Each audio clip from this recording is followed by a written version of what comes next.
Good morning to everybody. రీసెంట్గా మనకు APPSC నుంచి ఎంతో కాలం విద్యార్థులు ఎదురు చూస్తున్న 2 నోటిఫికేషన్లు రావడం జరిగింది.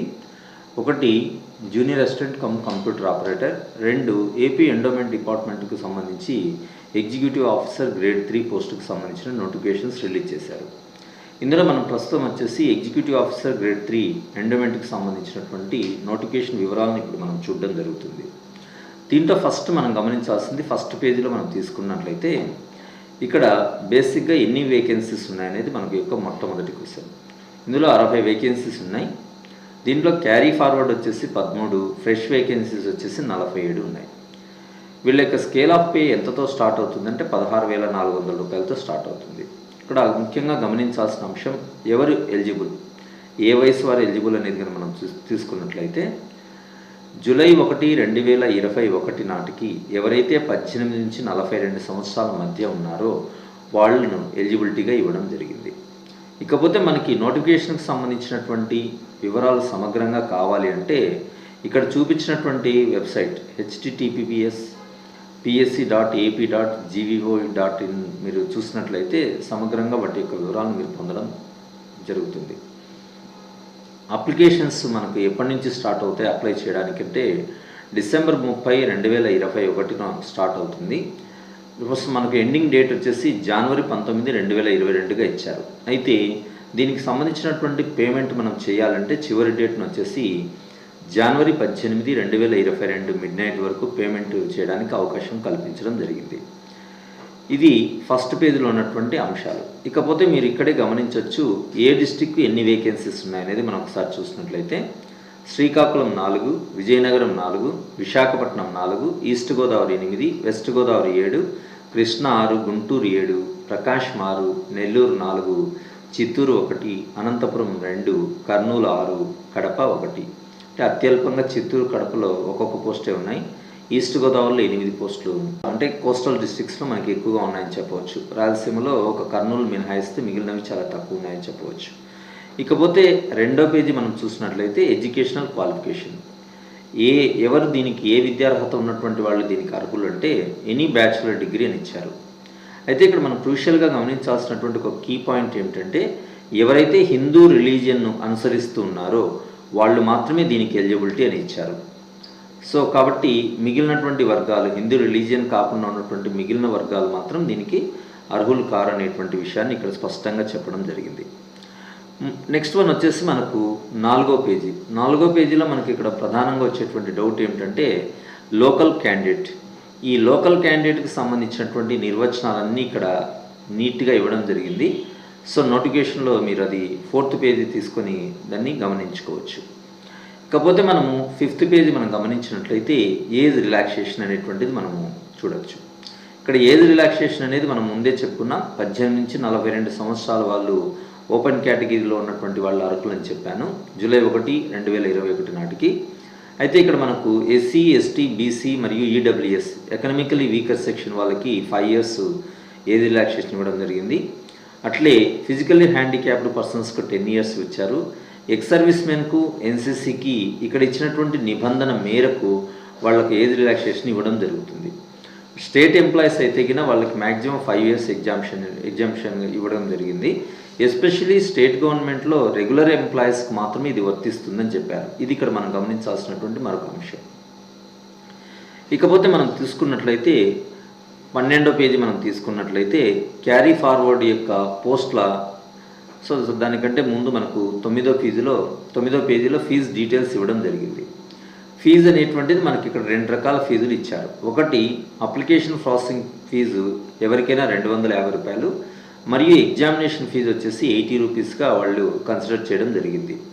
అయితే SC, ST, BC, PH and ex service మెన్కు మాత్రం మనకు ఈ ఏదైతే ఎగ్జామినేషన్ ఫీజు 80 రూపాయలు ఉందో ఆ 80 రూపాయలను మినహాయించి 250 రూపాయలు వాళ్ళు కూడా ఫీజు చెల్లించాల్సినటువంటి అవసరం ఉంటుంది.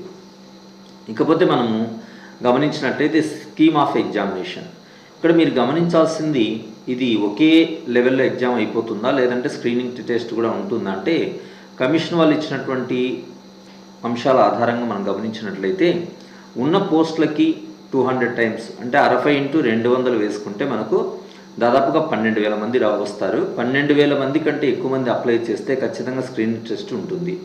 స్క్రీనింగ్ టెస్ట్ అనేది ఒకవేళ ఆన్లైన్ కానీ ఆఫ్లైన్ మోడ్లో ఉన్నప్పటికీ మెయిన్స్ టెస్ట్ మాత్రం అంటే 12,000 మంది కంటే తక్కువ మంది వస్తారు కాబట్టి దాంట్లో మనకు కంపల్సరీ ఆన్లైన్ టెస్ట్ మాత్రమే నిర్వహిస్తారని చెప్పడం జరిగింది.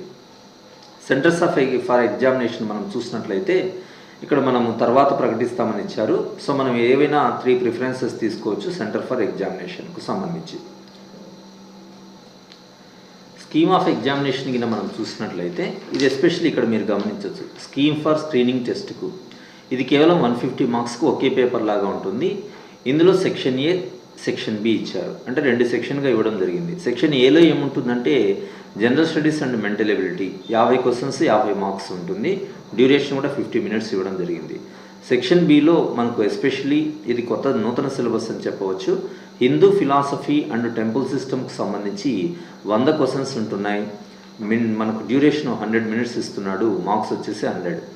సో టోటల్గా 150 మార్క్స్కి ఉంటుంది. అయితే ఇక్కడ మీరు గమనించాల్సింది ఏంటంటే స్క్రీనింగ్ టెస్ట్కైనా మెయిన్స్ టెస్ట్కైనా సిలబస్ అయితే సేమ్గా ఉంటుంది. సో ఆ సిలబస్ ఏంటనేది మనం తర్వాత చూద్దాం. సో ఇది స్క్రీనింగ్ టెస్ట్కు సంబంధించినటువంటి అంశాలు. ఇకపోతే స్కీమ్ ఫర్ మెయిన్ ఎగ్జామినేషన్ అదే సిలబస్ నుంచే మనకు ఇక్కడ పేపర్ 1, పేపర్ 2 2 పేపర్లుగా విడగొట్టారు. పేపర్ 1 వచ్చేసి 150 మార్కులకు, పేపర్ 2 వచ్చేసి 150 మార్క్స్కి ఇవ్వడం జరుగుతుంది. పేపర్ 1లో ఏముంటుందంటే general studies and mental ability.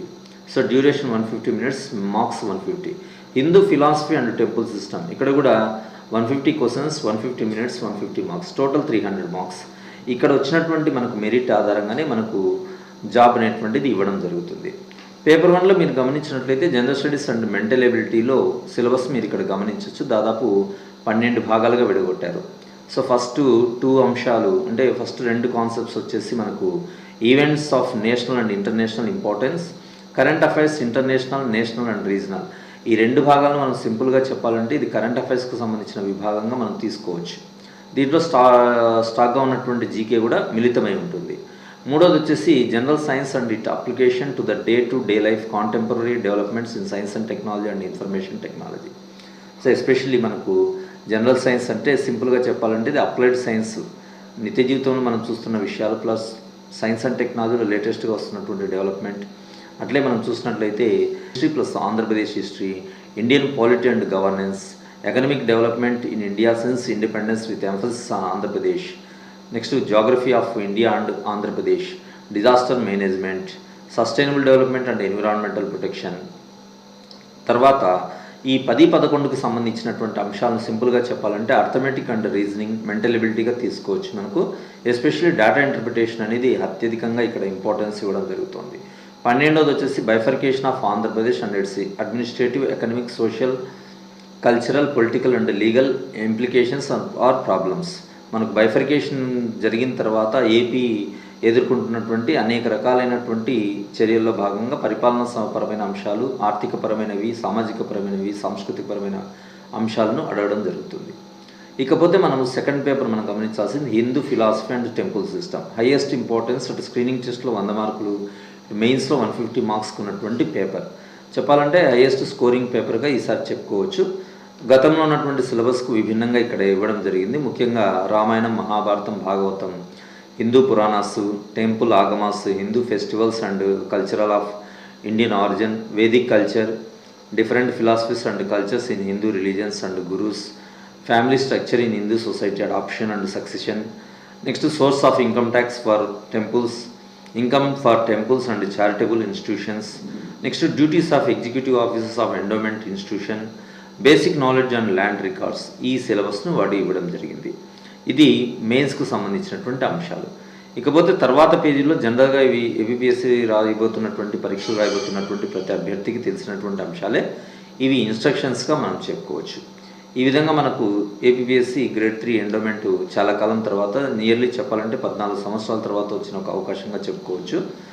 దీంట్లో మనకు జనరల్ స్టడీస్కి ఎంత ఇంపార్టెన్స్ ఇస్తామో రెండో పేపర్ కూడా హైయెస్ట్ ఇంపార్టెన్స్ ఇచ్చి చదివిన వాళ్ళు సక్సెస్ అవుతారని చెప్పవచ్చు. Wish you all the best. Thank you అండి.